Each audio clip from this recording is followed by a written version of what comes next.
Nigeria remains one of the pillars for African development. This is coming from the U.S. Acting Assistant Secretary for African Affairs, Donald Yamamoto. Mr. Yamamoto, at a meeting with journalists in Abuja, also condemned the recent attacks in Yobe and Borno states that claimed the lives of school children. He also reaffirmed the commitment of the U.S. to ending terrorism in Nigeria and the region. On his part, the U.S. ambassador to Nigeria, Mr. Terence McCauley, called for more investigation and prosecution of culprits in corruption cases.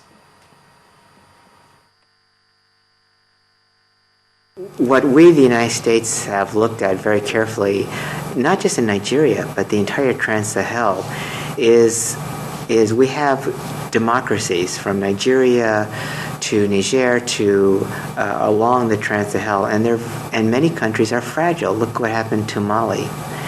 And we're also looking at influences coming out of Libya, the Middle East. How does that impact on the stability of the countries in Africa?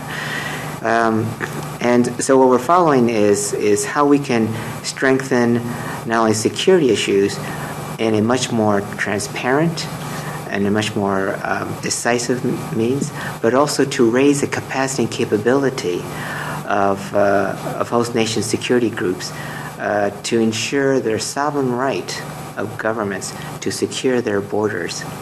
And that goes along the Trans-Sahel and the Horn of Africa. With the FCC, with the ICPC, we're working to build those institutions' capacities to address the problem of corruption in Nigeria. President Jonathan has said that he's committed to the fight against corruption. Obviously, we'd like to see this pursued aggressively. We'd like to see assets returned. But I think that, as the Assistant Secretary said, more can be done.